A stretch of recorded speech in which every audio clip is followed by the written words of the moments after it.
कि दिया बतिया कर धनिया आवा तो से जिया प्यार करो अरे दिया बतिया कर धनिया अरे दिया बतिया कर धनिया एक खाली हने से आवाज तो से जिया प्यार करो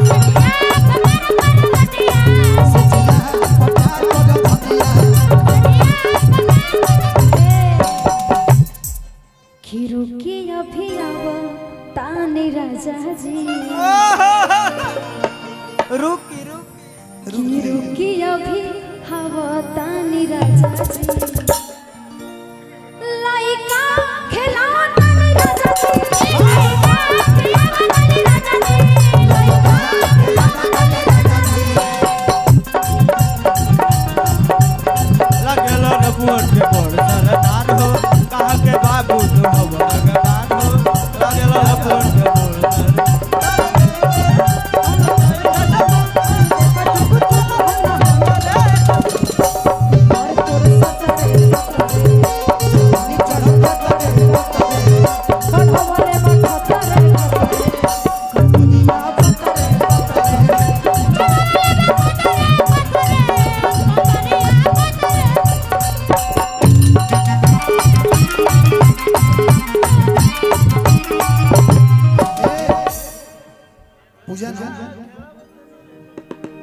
किसे जिया सजावल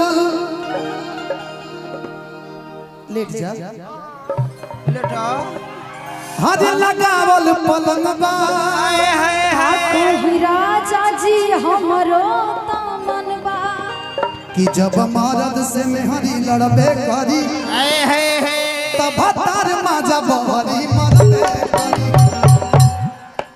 किसे जिया सजावल लगावल पलंग बा का कही राजा जी हमरो तमनबा कि रुकी लइका के खेलावल तानी राजा जी किसे जिया सजावल लगावल पलंग बा का कही राजा जी हमरो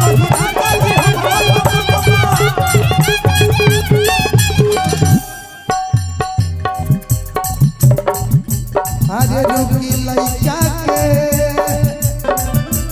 हरे पिया तानी राजा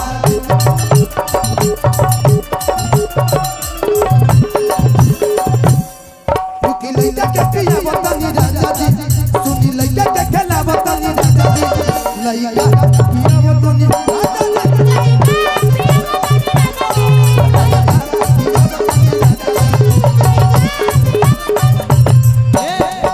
आहो गरमी के दिनवा आहो गरमी के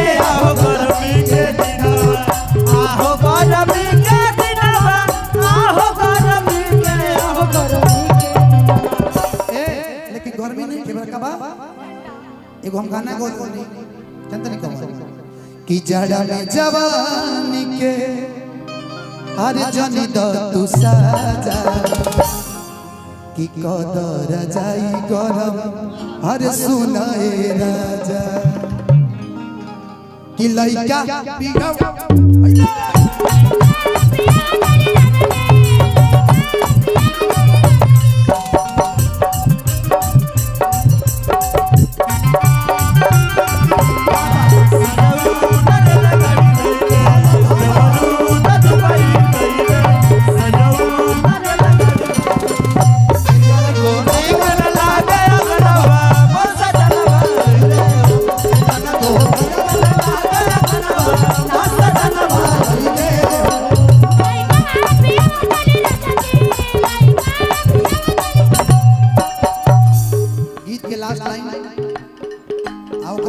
अब होई मुकाबला में मारा मारी फाइटा फाइट मंच पर होई कि बिट्टू विद्यार्थी हर सया बात माना दिलवा के फीलिंग सलोनी तू जाना कि बिट्टू विद्यार्थी सैया बात माना हां दिलवा के फीलिंग धनंजय तू जा अच्छा का बात बा हीरो के बिट्टू के बोलावो तानी राजा जी रुकी बिट्टू के बोलावो तानी राजा जी अच्छा का बात बा कि कॉम्बिनेशन केहू ना केहू से बैठ जाला रुक जा वाइट ऊपर में थोड़ा सा पीला पीला है छूले छूले मुझे छूले सब होई जब जब कबू तब होई लेकिन लव करत तब होई कि बिट्टू पितर की सैया बात मानो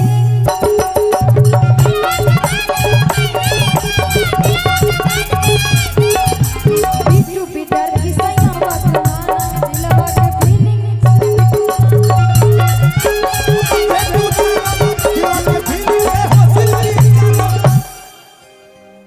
कि हम तो बिट्टू के बोलावो तानी राजा जी कि रुकी बिट्टू के बोलावो तानी राजा जी लइका